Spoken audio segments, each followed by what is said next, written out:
묵상 기도하시겠습니다.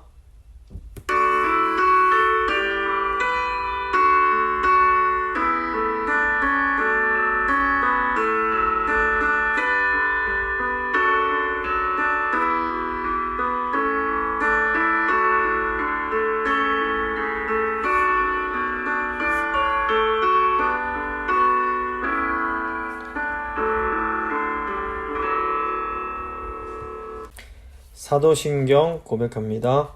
나는 전능하신 아버지 하나님, 천지의 창조주를 믿습니다. 나는 그의 유일하신 아들 우리 주 예수 그리스도를 믿습니다. 그는 성령으로 잉태되어 동정녀 마리아에게서 나시고 본디오 빌라도에게 고난을 받아 십자가에 못 박혀 죽으시고 장사된 지 사흘 만에 죽은 자 가운데서 다시 살아나셨으며 하늘에 오르시어 전능하신 아버지 하나님 우편에 앉아 계시다가 거기로부터 살아있는 자와 죽은 자를 심판하러 오십니다. 나는 성령을 믿으며 거룩한 공교회와 성도의 교제와 죄를 용서받는 것과 몸의 부활과 영생을 믿습니다. 아멘. 찬송가 364장입니다. 364장 찬양하겠습니다.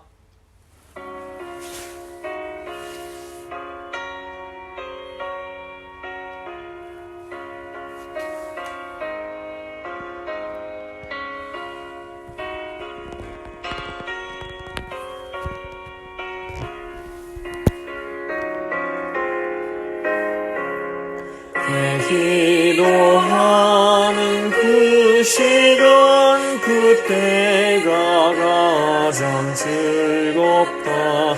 이 세상 근심 걱정에 얽매인 나를 부르사 내 진정 소원 주 앞에 난 마치 바로 아래요 큰 불행 당해 슬플 때 나 위로받게 하시네. 내 기도하는 그 시간 내게는 가장 귀하다. 저 광야 같은 세상을 끝없이 방황하면서 위태한 길로 나갈 때 주께서 나를 이끌어 그 보좌 앞에 나아가 그 은혜 받게 하시네. 내 기도하는 그 시간 그때가 가장 즐겁다. 이때 거친 큰 죄로 내 마음 심히 아파도 참 마음으로 뉘우쳐 다 숨김없이 아뢰면 주 나를 위해 복 주사 새 은혜 부어 주시네. 내 기도하는 그 시간 그때가 가장 즐겁다. 주 세상에서 일찍이 저 요란한 곳 피하여 빈들에서나 산에서 온 밤을 세워 지내사 주 예수 친히 기도로 큰 복을 보여주셨네.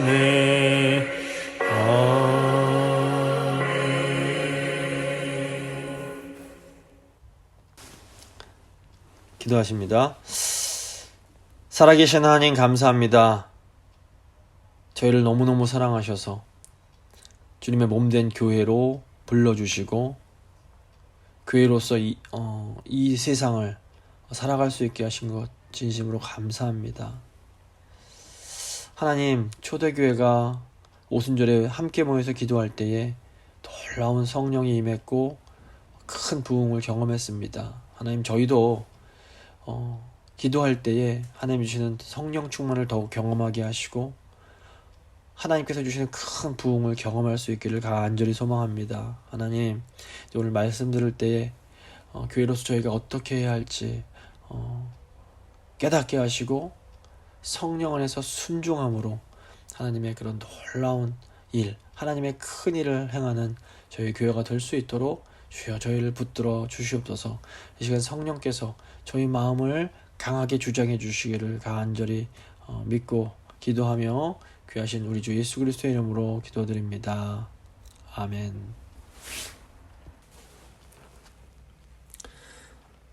오늘 주신 하나님 말씀은 사도행전 3장 1절부터 10절까지의 말씀입니다. 사도행전 3장 1절부터 10절까지의 말씀 제가 봉독해 드립니다. 제9시 기도 시간에 베드로와 요한이 성전에 올라갈새 나면서 못 걷게 된 이를 사람들이 메고 오니 이는 성전에 들어가는 사람들에게 구걸하기 위하여 날마다 미문이라는 성전 문에 두는 자라. 그가 베드로와 요한이 성전에 들어가려 함을 보고 구걸하거늘 베드로가 요한과 더불어 주목하여 이르되 우리를 보라 하니 그가 그들에게서 무엇을 얻을까 하여 바라보거늘 베드로가 이르되 은과 금은 내게 없거니와 내게 있는 이것을 내게 주노니 나사렛 예수 그리스도의 이름으로 일어나 걸으라 하고 오른손을 잡아 일으키니 발과 발목이 곧 힘을 얻고 뛰어 서서 걸으며 그들과 함께 성전으로 들어가면서 걷기도 하고 뛰기도 하며 하나님을 찬송하니 모든 백성이 그 걷는 것과 하나님을 찬송함을 보고 그가 본래 성전 미문에 앉아 구걸하던 사람인 줄 알고 그에게 일어난 일로 인하여 심히 놀랍게 여기며 놀라니라. 아멘. 오늘은 이제 사도행전 8번째 시간입니다. 사도행전 1장은 부활하신 예수님께서 제자들을 모아두시고 성령을 받을 것을 말씀하시고 승천하신 후에 제자들이 가룟 유다를 대신할 제자를 뽑아서 12명의 사도를 채우는 그런 내용입니다.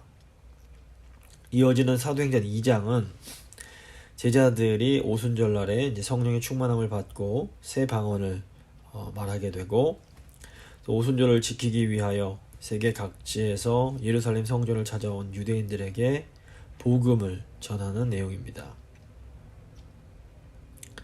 성령 충만한 교회의 전도를 받은 유대인들은 3,000명이 회개를 한 번에 하게 되고 또 예수님께서 이제 그리스도라는 것을 믿으면서 예루살렘 교회가 생겨나게 됩니다. 이렇게 이제 교회가 큰 부흥을 경험하게 됩니다. 이제 오늘 본문은 큰 부흥을 경험한 초대교회의 구체적인 모습이 어떠했는지를 우리에게 보여줍니다. 먼저 1절을 보시면 초대교회는 기도하는 교회였습니다. 1절 말씀입니다. 제9시 기도 시간에 베드로와 요한이 성전에 올라갈새. 이 당시 유대 사람들이 쓰던 시간에 6을 더하면 오늘날 우리가 사용하는 시간이 됩니다. 그래서 9시는 6을 더하면 오후 3시가 됩니다. 그러니까 오후 3시 기도 시간에 지금 베드로와 요한이 성전에 기도하러 올라가고 있습니다. 그러니까 우리가 사도행전을 읽을 때에 이 나오는 사람들, 오늘은 이제 베드로와 이 요한을 보면 이 사람들이 개인적으로 예수님의 제자인 차원이 있습니다. 하지만 동시에 이 베드로와 요한은 교회를 대표하는 사도들임을 또 기억할 필요가 있습니다.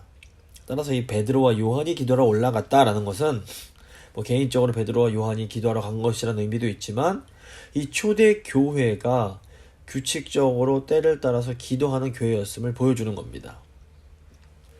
초대교회는 열심히 기도하는 교회였습니다. 복음서 보시면 예수님께서도 습관을 따라서 기도를 하십니다. 누가복음 22장 39절입니다. 예수께서 나가사 습관을 따라 감람산에 가심에 제자들도 따라갔더니. 그러니까 예수님 당시에 경건한 유대인들은 보통 제3시, 제6시, 제9시에 기도를 했습니다. 이것은 이제 오전 9시, 또 이제 정오, 그 다음에 오후 3시에 이렇게 기도를 드렸던 겁니다. 그러니까 예수님은 종종 이제 밤이 새도록 기도를 하셨지만 평소에는 기도 시간을 따로 떼어두고 이렇게 규칙적으로 기도하신 것을 볼 수 있습니다. 또 사도행전을 보시면 초대교회 신자들도 이 당시 유대의 전통에 따라서 제3시, 제6시, 제9시에 기도를 했습니다. 우리 시간으로 오전 9시, 정오, 오후 3시에 기도를 드렸던 겁니다.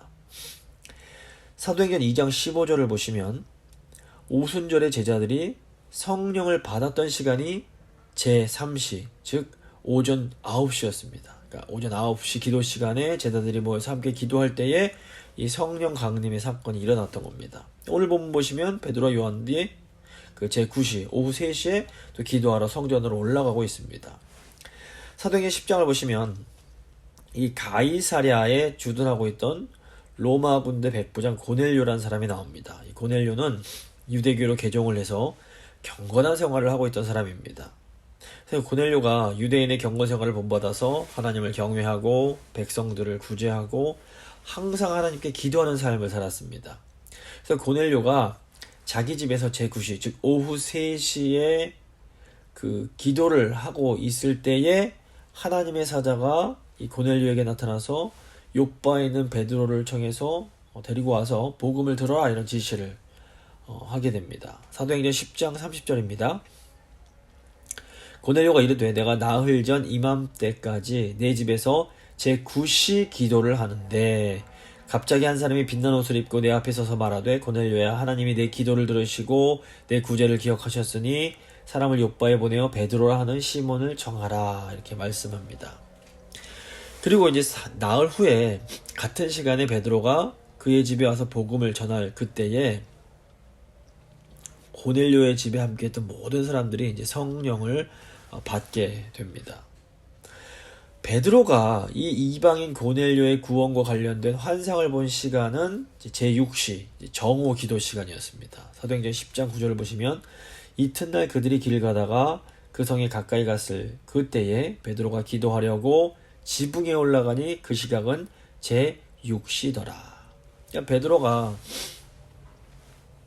가이사랴의 고넬료가 하나님의 사자의 음성을 들은 그 다음 날에 요바의 한 집에서 제6시, 그러니까 12시 기도 시간에 지붕에 올라가서 기도하고 있던 중에 보자기 환상을 이제 보고 결국 이제 로마의 백부장 이방인인 고넬료를 찾아갈 수 있게 된 겁니다. 이렇게 사도행전에 쭉 나오는 일들이 우리에게 무엇을 알려주는 것일까요? 성도가 기도할 때에 하나님의 놀라운 구원의 역사가 일어날 수 있습니다. 특별히 시간을 정해두고 규칙적으로 기도하는 것이 필요할 수 있습니다. 우리가 매일매일 시간을 정해두고 밥을 먹고 운동을 하는 것처럼 우리는 시간을 정해두고 말씀을 받고 기도를 해야 됩니다. 그러니까 교회는 공적으로 이렇게 함께 모여서도 기도하고 또 사적으로 이렇게 다 떨어져서도 자기 자리에서 기도를 해야 됩니다. 우선 교회는 공적으로 모여서 함께 기도해야 됩니다.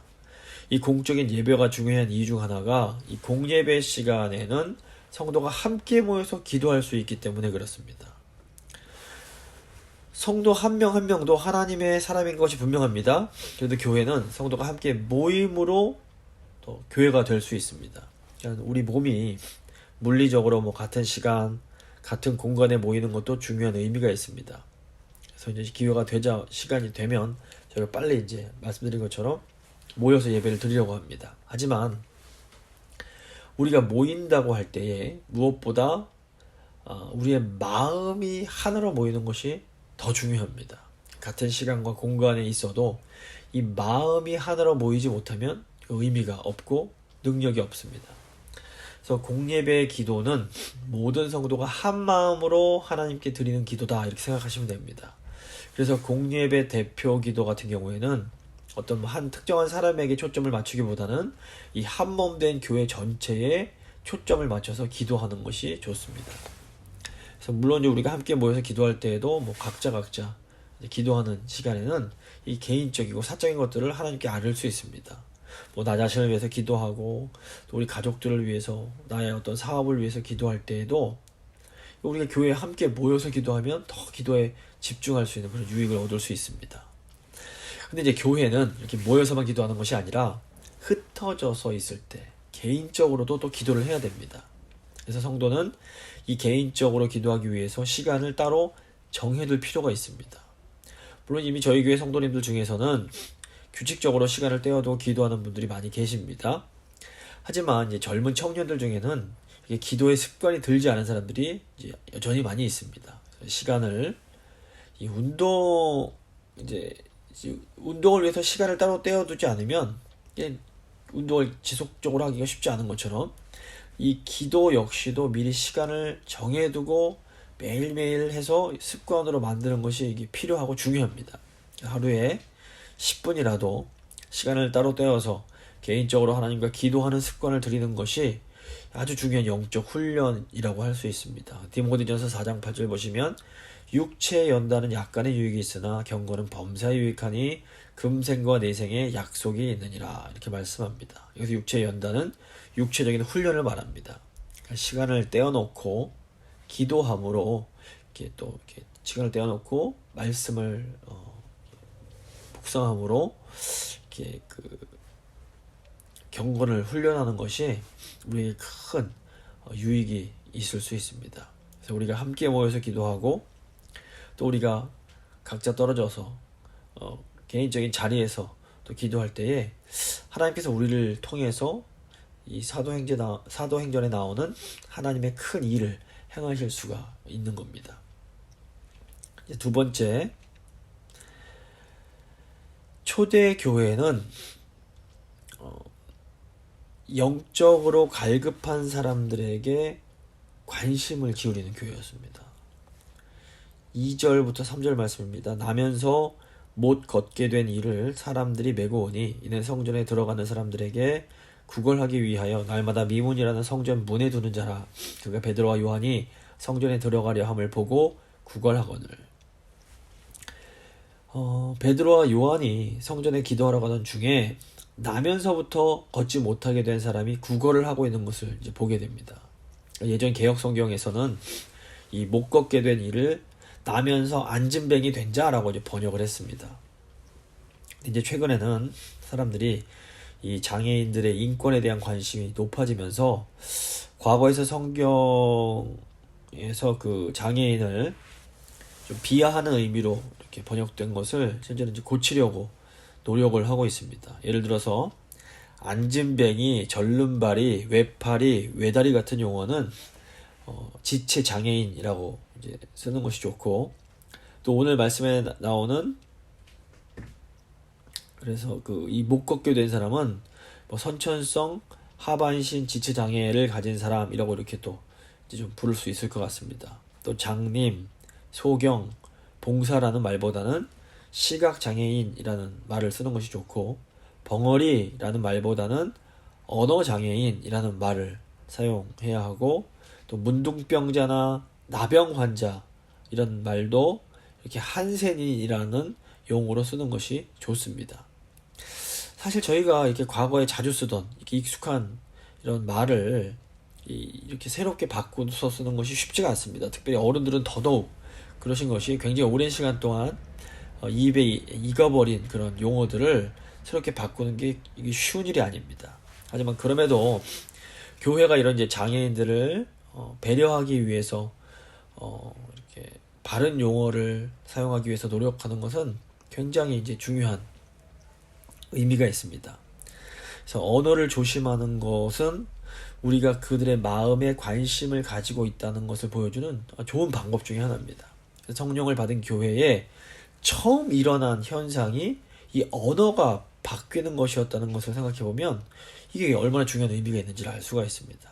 그래서 교회는 언제나 이렇게 어떤 우리 영적인 도움이 필요한 사람들에게 관심을 가지고 그들을 배려하는 그런 것들을 늘 생각할 필요가 있습니다.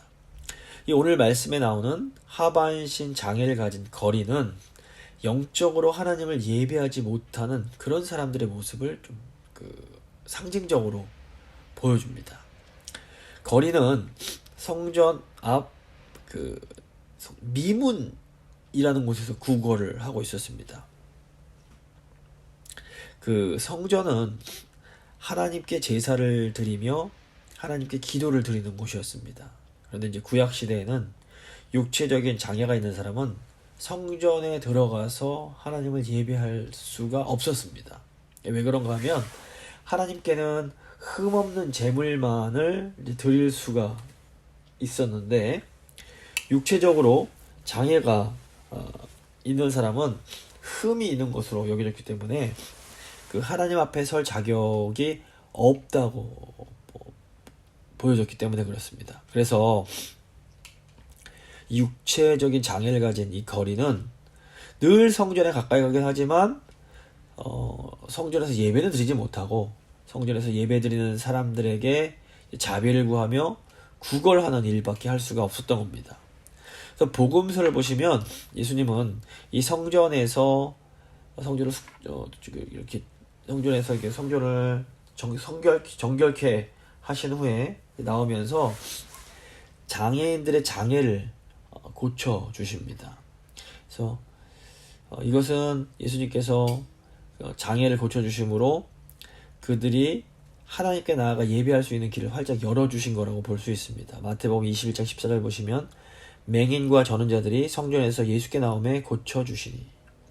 이제 이 예수님께서 하셨던 사역, 장애 때문에 하나님 앞으로 나아가지 못하는 사람들을 회복시켜서 다시 하나님 앞으로 나아갈 수 있게 하는 이 사역이 바로 오늘날 교회가 해야 할 사역입니다. 지금도 비록 눈에 보이는 장애는 없을지라도 어떤 영적인 장애 때문에 하나님 앞에 나아가서 예배를 드리지 못하고 단지 오늘 말씀에 나오는 이 거린처럼 자신의 어떤 물질적인 필요를 채우는 것으로 만족하는 이런 영적인 거린들이 굉장히 많이 있습니다. 그래서 교회에 다니고는 있지만 이런 영적인 장애 때문에 하나님 앞에 나아가지 못하는 사람이 이제 많이 있는 것입니다. 교회는 이런 영적인 장애로 인해서 하나님 앞에 나아가지 못하는 이런 사람들을 그냥 지나치지 말고 주목할 필요가 있습니다. 4절 보시면 베드로가 요한과 더불어 주목하여 이르되 우리를 보라 하니. 그러니까 베드로와 요한이 함께 그 거린을 눈여겨보면서 그 거린에게 관심을 가지면서 여보시오 우리를 보십시오 이렇게 말을 합니다. 그러니까 요한복음을 보시면 빌립이 나다나엘을 찾아가서 내가 메시아를 만났는데 그분이 바로 나사렛 예수다 라고 말을 합니다. 이때 나다나엘이 아이고 나사렛에서 무슨 선한 것이 날 수 있느냐 라고 말을 하니까 이때 빌립이 이 나다나엘에게 와서 보라 이렇게 말을 합니다. 지금 베드로와 요한은 아까 말씀드린 것처럼 교회를 대표하는 사도들이었습니다. 그래서 이건 베드로와 요한이 한 말은 곧 교회가 하는 말이라고 할 수 있습니다. 교회가 해야 하는 말인 겁니다. 교회는 영적인 도움이 필요한 사람에게 와서 우리를 보라 이렇게 말할 수 있어야 됩니다. 먼저는 교회가 영적인 필요가 있는 사람을 볼 수 있어야 하고 그 다음에는 그 사람에게 교회를 한번 보라, 예수님을 와서 한번 보라 이렇게 말해줄 수 있어야 됩니다. 그래서 먼저는 교회가 영적인 필요가 있는 사람을 관심을 가지고 주목할 수 있어야 됩니다. 그래서 매일 기도하는 가운데 우리가 우리 주위에 영적인 도움이 필요하고 영적인 회복이 필요한 사람이 없는지를 좀 잘 관심 있게 볼 필요가 있습니다. 그래서 그 사람에게 친절을 베풀고 사랑을 주면서 한번 와서 우리 교회를 보라, 와서 한번 예수님을 한번 보라 이런 말을 해줄 수 있어야 됩니다. 근데 이제 우리가 와서 보라 이렇게 말을 할 수 있으려면 먼저 교회가 건강한 상태여야 됩니다. 항상 뭐 별것도 아닌 것 때문에 트집 잡고 서로 싸우고 이렇게 으르렁대는 건강치 못한 상태라면 우리가 이제 부끄러워서 아이고 나도 힘든데 와서 보라 이런 말을 할 수가 없습니다. 그래서 우리가 먼저 성령 충만함을 받아서 우리 언어가 변화되고 새 언어를 말할 수 있게 되고 또 우리가 부흥을 경험하면서 서로 사랑하고 뜨겁게 이렇게 서로 내 것을 아까워하지 않으면서 나눌 수 있을 만큼 뜨거운 사랑을 하고 있을 때 우리가 영적 필요가 있는 사람에게 와서 우리를 한번 봐보세요 이런 말을 할 수가 있게 되는 겁니다. 그렇기 때문에 교회는 항상 성령 충만함을 위해서 늘 기도할 필요가 있는 겁니다. 이제 5절 보시면 그가 그들에게서 무엇을 얻을까 하여 바라보거늘. 이 하반신 장애를 가진 거리는 베드로와 요한에게서 자신이 원하는 어떤 물질적인 것을 얻기를 기대합니다. 원래 처음 교회를 찾은 사람들은 지극히 인간적인 차원에서 무언가를 얻고 싶어 합니다. 복음서를 보시면 예수님께 찾아왔던 무리들도 예수님께 원했던 것은 사실 굉장히 인간적인 것들이었습니다. 그들은 예수님께서 건강의 문제, 경제적인 문제, 정치적인 문제를 해결해 주시기를 원했습니다. 그래서 사람들은 예수님이 자신들의 병을 고쳐주길 원했고, 또 자기들에게 먹을 것을 주시길 원했고, 또 로마로부터 독립시켜 주시기를 기대했습니다. 하지만 예수님께서 그들에게 주시려고 했던 것은 그들이 원하는 이런 인간적인 것들이 아니었습니다. 예수님은 그들에게 영원히 목마르지 않을 영생을 주시기 원하셨습니다. 사실 사람들에게 가장 필요한 것은 바로 예수님께서 주시는 이 영생, 하나님의 나라라고 할 수 있습니다. 하지만 사람들은 자기들에게 정말로 필요한 것을 원하기보다는 자기들이 어떤 지금 현실 가운데서 원하는 것을 예수님으로부터 얻고 싶어 할 때가 많습니다. 여전히 시간이 많이 흘렀지만 여전히 사람들의 그런 근본적인 성향은 변하지 않았습니다. 여전히 사람들은 예수님으로부터 정말로 내게 필요한 것이 아니라 내가 원하는 것을 얻고 싶어 합니다.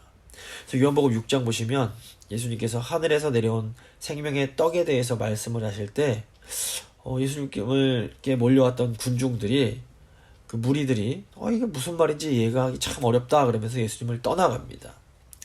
이때 예수님께서 12제자에게 야, 너희도 가려느냐 이렇게 물으십니다. 이때 베드로가 뭐라고 대답을 합니까? 요한복음 6장 68절입니다. 시몬 베드로가 대답하되 주여 영생의 말씀이 주께 있사오니 우리가 누구에게로 가리이까?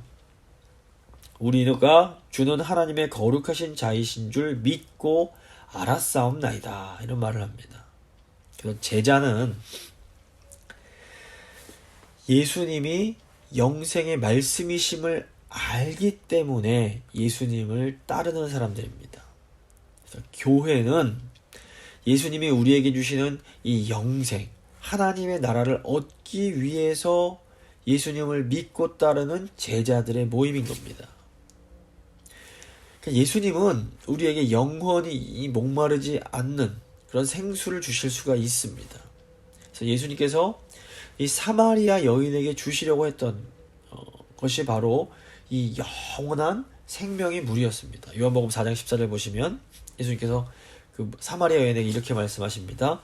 내가 주는 물을 마시는 자는 영원히 목마르지 아니하리니 내가 주는 물은 그 속에서 영생하도록 솟아나는 샘물이 되리라.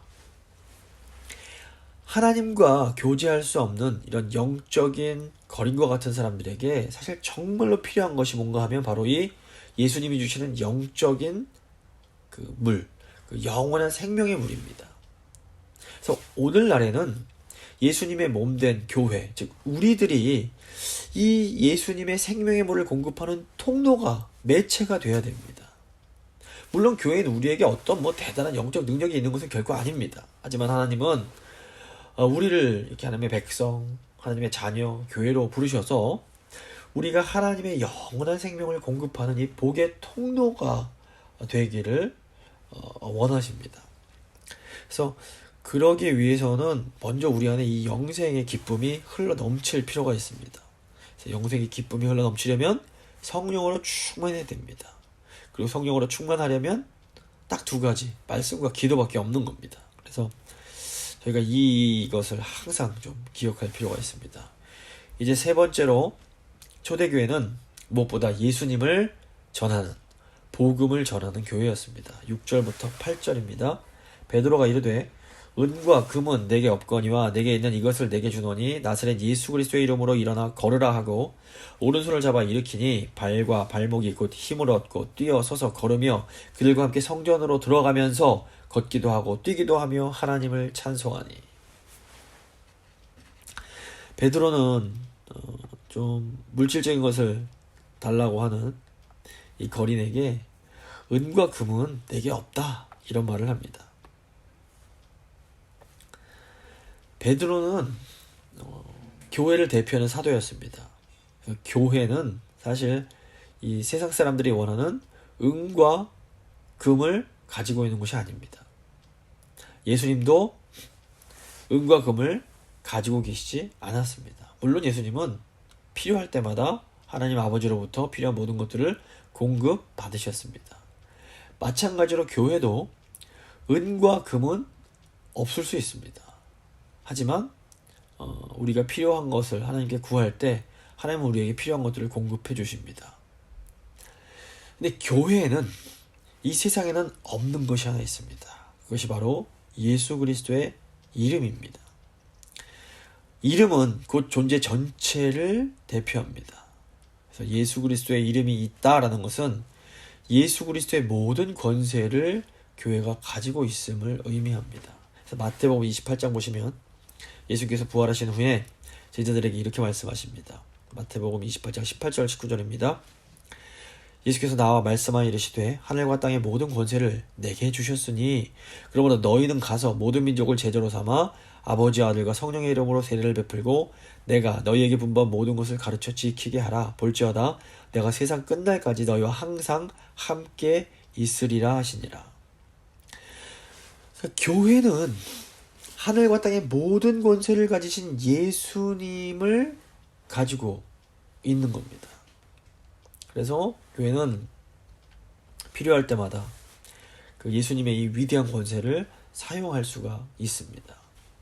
그래서 베드로가 지금 이 놀라운 권세를 사용해서 선천성 장애를 가진 사람을 회복시켜 주게 됩니다. 교회는 지금도 이 놀라운 권세를 가지고 있고 이 권세를 사용해야 됩니다. 근데 여기서 좀 저희가 조심해야 할 것이 예수님의 권세가 언제나 이렇게 뭐 물질적인, 그러니까 육체적인 병을 고치는 이런 신유의 은사와 같은 이런 기적으로 나타나지는 않는다라는 것입니다. 그래서 하나님께서는 각 교회의 상황에 맞게 다양한 성령의 은사들을 허락해 주십니다. 그래서 성령의 은사에는 뭐 오늘 말씀에 나오는 것처럼 병 고치는 은사도 있지만 가르치는 은사도 있고 위로하는 은사도 있고 섬기며 봉사하는 그런 은사도 있습니다. 그래서 이런 모든 은사들이 다양하게 합력해서 하나님의 뜻을 이루어 갈 수가 있는 겁니다.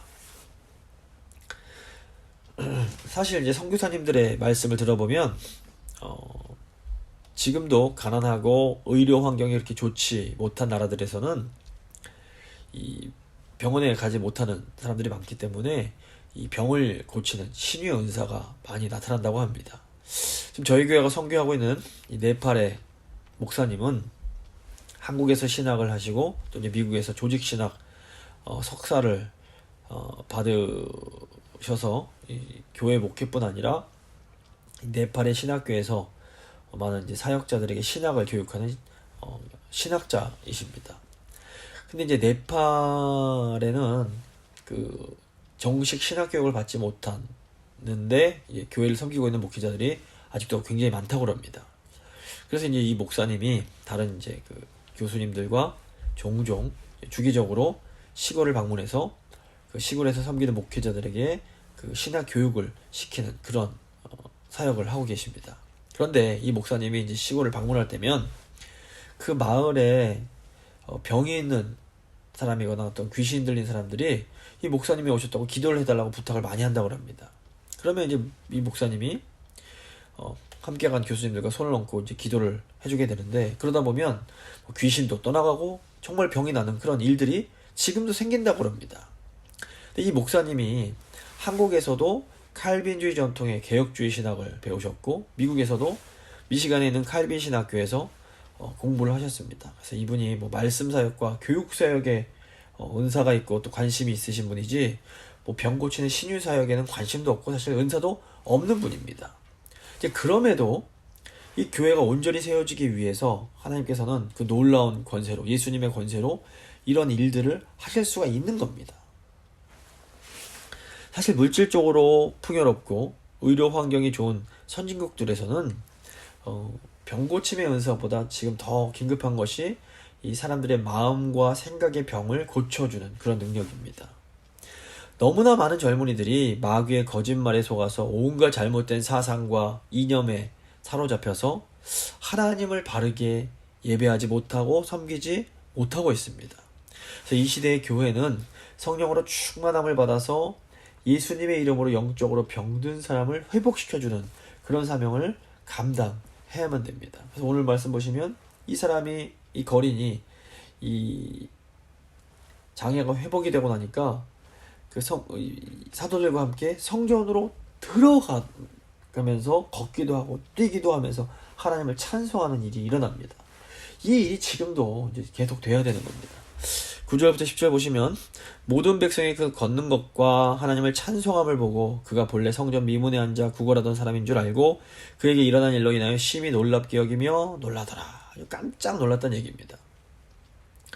베드로가 예수님의 그런 이름으로 행했던 이 일은 말 그대로 기적이었습니다. 기적은 요즘 말로 하면 과학적으로 설명할 수 없는 그런 사건을 말합니다.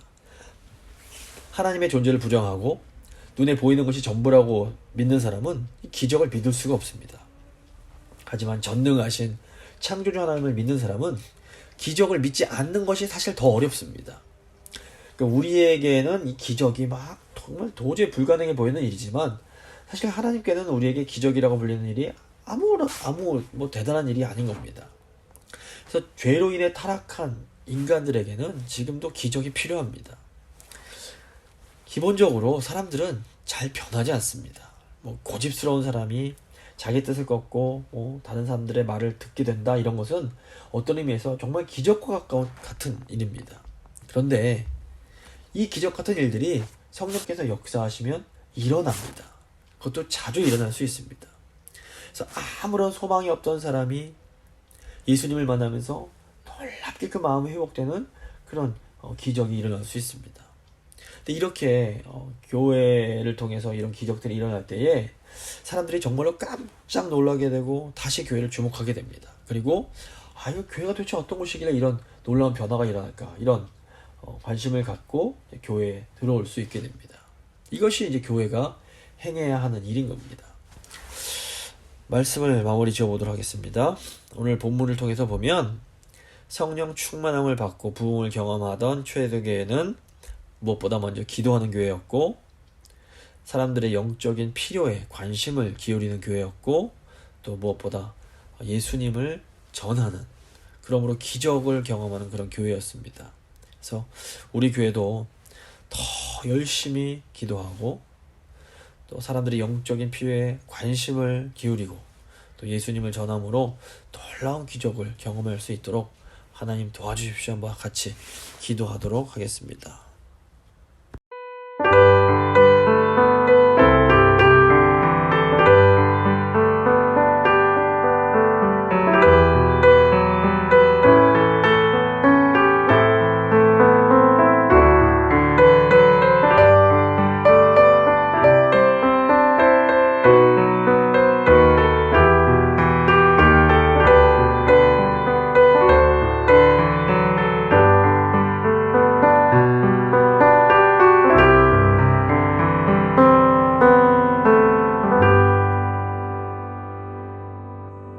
기도하시겠습니다.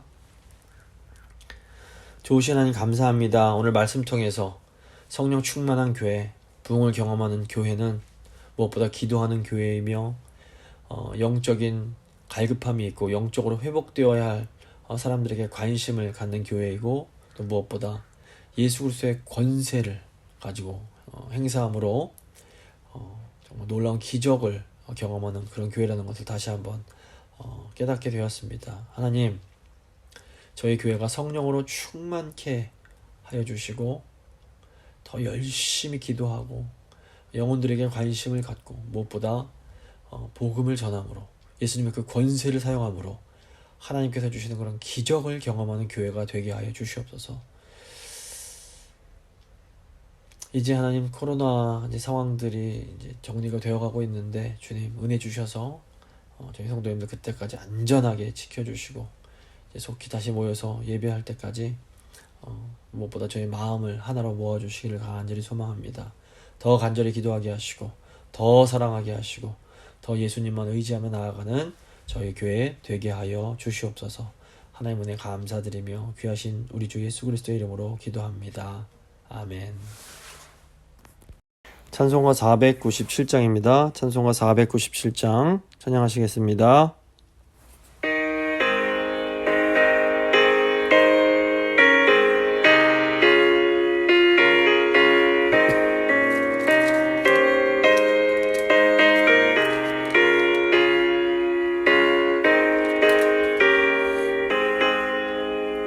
주 예수 넓은 사랑 그 크신 은혜를 나 입사잡함은 참 기쁜 일일세. 주 예수 복된 말씀 생명과 진리요 내 맘에 갈급함을 다 채워주시네. 일부터 전한 말씀 주 예수 크신 사랑 나 항상 전파하기 참 기뻐하도다. 이 말씀 전할 때에 내 마음이 기쁘고 그 말씀 전할수록 새 기쁨 넘치네. 구원의 복된 말씀 못 들은 사람이 세상의 많음으로 힘써서 전하세. 내부터 전한 말씀 주 예수 크신 사랑 나 항상 전파하기 참 기뻐하도다. 이 말씀 들은 사람 또 듣기 원하고 목말라 사모하니 그 말씀 진리라. 그 나라 영광 중에 나 부른 새 노래 예부터 좋아하던 이 말씀뿐일세. 예부터 전한 말씀 주 예수 크신 사랑 나 항상 전파하기 참 기뻐하도다.